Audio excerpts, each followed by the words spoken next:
Daily. Taste the Daily. తెలంగాణలో గ్రామ పంచాయతీల ఎన్నికల ఫైనల్ ఫైట్ ప్రారంభమైంది.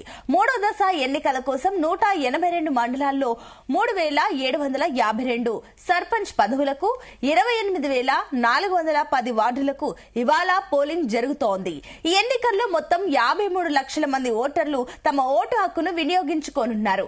ఇక ఎన్నిక కోసం రాష్ట్ర వ్యాప్తంగా 36,452 పోలింగ్ కేంద్రాలు, 43,856 బ్యాలెట్ క్యూ బాక్సులను సిద్ధం చేశారు. ఇక ఎన్నికల నిర్వహణలో 4,502 మంది రిటర్నింగ్ అధికారులు, 77,600 మంది పోలింగ్ సిబ్బంది పాల్గొంటున్నారు. ఉదయం 7 గంటలకు ప్రారంభమైన పోలింగ్ మధ్యాహ్నం 1 గంట వరకు కొనసాగుతుంది. అయితే తర్వాత కౌంటింగ్ జరుగుతుంది. సాయంత్రానికి ఫలితం వెలువడుతుంది.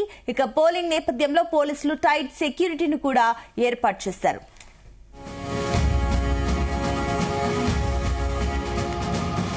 ఇందులో భాగంగా పెద్ద ఎత్తున తనిఖీలు చేపట్టారు. 36,165 మందిని బైండ్ ఓవర్ చేశారు. ఇక తనిఖీల్లో 2.09 కోట్ల వరకు నగదు, 3.81 కోట్ల వరకు మద్యం, 2.28 కోట్ల మత్తు పదార్థాలు, 12.20 లక్షల ఆభరణాలు, 78.33 లక్షల ఇతర సామాగ్రిని పోలీసులు సీజ్ చేశారు. ఇదే అంశానికి సంబంధించి మరిన్ని డీటెయిల్స్ మా కరెస్పాండెంట్ వంశీకృష్ణ అందిస్తారు. Vamsi, good morning. Good morning. తెలంగాణలో గ్రామ పంచాయతీల ఎన్నికల సమరం నేటితో ముగినుందని కూడా చెప్పాలి. ఇప్పటికే తొలి 2వ దశ ఎన్నికలు జరగగా నేడు 3వ దశ ఎన్నికల నిర్వహణకు రంగం సిద్ధమైందనేది కూడా చెప్పాలి. మొత్తం ఏదైతే 26,100కు పైగా కూడా ఓటర్లు ఏవైతే ఎన్నికలు జరిగినటువంటి ప్రాంతాలు కూడా మనం చూస్తా ఉన్నాం. ప్రధానంగా మొత్తం 53 లక్షల ఓటర్లు ఈ ఎన్నికల్లో ఓటు హక్కును వినియోగించుకోనున్నారని కూడా మనం ప్రధానంగా చెప్పాలి. ఎన్నికల కోసం ఇప్పటికే 43,856 బ్యాలెట్ బాక్సులను సిద్ధం చేసినటువంటి సందర్భం కూడా మనకు కనిపిస్తా ఉంది. 3వ దశ ఎన్నికల కోసం దాదాపుగా 182 మండలాల్లో మొత్తం 4,159 గ్రామ పంచాయతీలకు నోటిఫికేషన్ వెలువడగా అందులో ఇప్పటికే 11 సర్పంచ్ పదవులకు నామినేషన్లు దాఖలు కాలేదని కూడా చెప్పాలి. 394 పదవులు ఏదైతే సర్పంచ్ సంబంధించిన పదవులు ఏసీజీవమయ్యాయని కూడా మనం చెప్పాలి. దాంతో పాటుగా ఇప్పటికే మనం చూస్తే మాత్రం మొత్తం సర్పంచ్ ఎన్నికలకు సంబంధించి నోటిఫికేషన్ 12,652 మందికి సంబంధించిన నోటిఫికేషన్ ఇచ్చినటువంటి సందర్భం కూడా మనకు తెలిసిందే.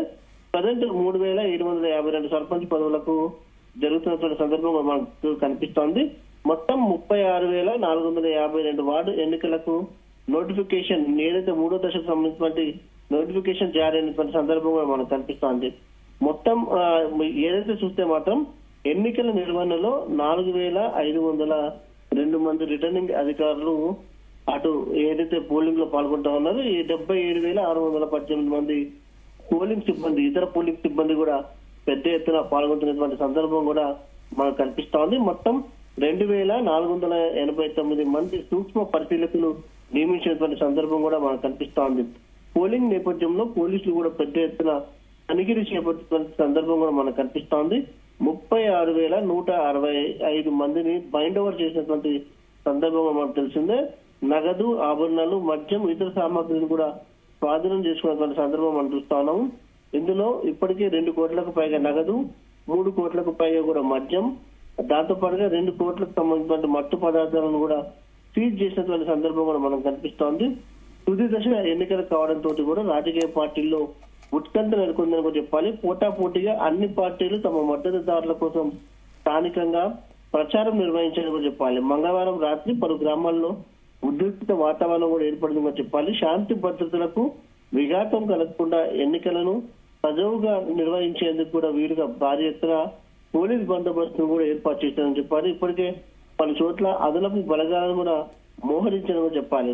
3వ విడత పోలింగ్ కు సర్వం సిద్ధమైంది. మంగళవారం ఉదయం నుంచి పోలింగ్ సిబ్బంది ఆయా మండలాల నుంచి కూడా ఎన్నికల సామాగ్రిని తీసుకొని తమ కేటాయించినటువంటి గ్రామాలకు పయనమయ్యారని కూడా చెప్పాలి. కరీంనగర్ జిల్లా, హుజూరాబాద్, దాంతో పాటుగా ఏదైతే ప్రభుత్వ కళాశాలలో ఎన్నికల సామాగ్రిని సరిచూసుకుంటున్న సిబ్బందికి సంబంధించినటువంటి ఏదైతే ఇష్యూ కూడా తలెత్తినటువంటి సందర్భం కూడా మనకు కనిపిస్తా ఉంది.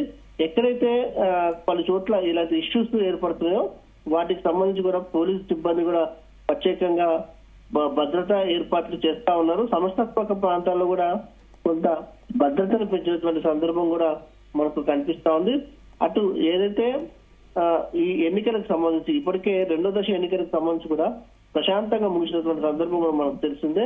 తెలంగాణలో రెండో దశ ఎన్నికలు జరిగినటువంటి నేపథ్యంలో ఈ సందర్భంగా కూడా దాదాపుగా 29,917 వార్డు సభ్యులకు, దాంతో పాటుగా 3,911 గ్రామ పంచాయతీ సర్పంచులకు రెండో దశలో ఎన్నికలు జరిగినటువంటి సందర్భం కూడా మనం చూస్తా ఉన్నాము.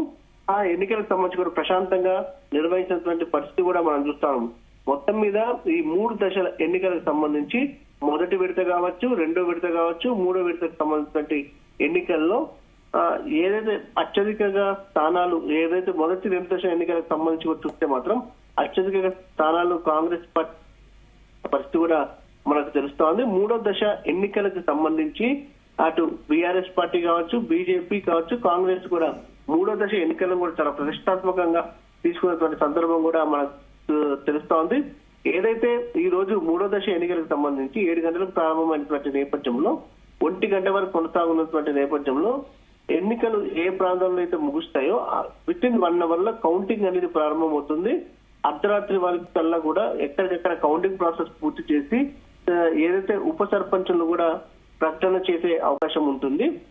ప్రధానంగా గెలుపొందినటువంటి సర్పంచుల అందరి ప్రమాణ స్వీకారం ఒకే రోజున ఏదైతే 20వ తేదీన వారి యొక్క ప్రమాణ స్వీకారానికి కూడా ఏర్పాట్లను చేస్తున్నటువంటి సందర్భం కూడా మనకు కనిపిస్తోంది.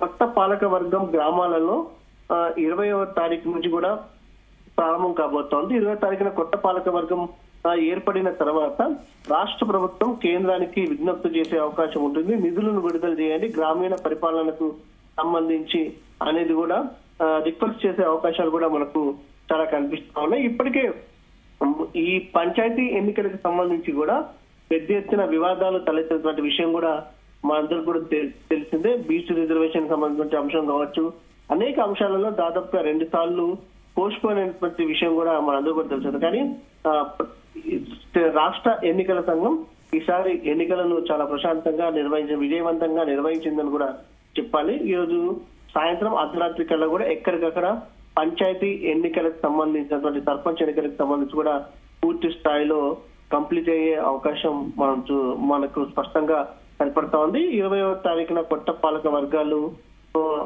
అటు ప్రమాణ స్వీకారానికి సంబంధించి కూడా ఏర్పాట్లు కొనసాగుతున్నాయని కూడా చెప్పాలి. దాంతో పాటుగా అటు ఎంపీటీసీ, జెడ్పీటీసీ ఎన్నికలకు కూడా రాష్ట్ర ప్రభుత్వం సిద్ధమవుతుందని కూడా చెప్పాలి. ఈ నెలాఖరు కల్లా కూడా అటు ఏదైతే ఎంపీటీసీ, జెడ్పీటీసీ ఎన్నికలకు సంబంధించి కూడా నోటిఫికేషన్ ఇవ్వాలనేది కూడా రాష్ట్ర ప్రభుత్వం ఆలోచన చేస్తా ఉంది. ఆ దిశగా అడుగులు వేస్తుందనేది కూడా మనం చెప్పాలి. ఇప్పటికే దీనికి సంబంధించి కూడా ఎందుకంటే అత్యధికంగా సర్పంచ్ స్థానాలు గెలుపొందినటువంటి నేపథ్యంలో అటు కాంగ్రెస్ పార్టీ కూడా నూతన ఉత్సాహంతో ఉందనేది కూడా చెప్పాలి. ఇదే ఊపుతోటి అటు జెడ్పీటీసీ, ఎంపీటీసీ ఎన్నికలను కూడా పూర్తి చేయాలని కూడా నిర్ణయించినటువంటి సందర్భం కూడా మనకు చాలా స్పష్టంగా కనిపిస్తా ఉంది. మొత్తం మీద 3వ దశ ఎన్నికలు మాత్రం చాలా ప్రశాంతంగా ప్రారంభమైనటువంటి పరిస్థితి కూడా మనకు కనిపిస్తుంది. Right, thank you Vamsi.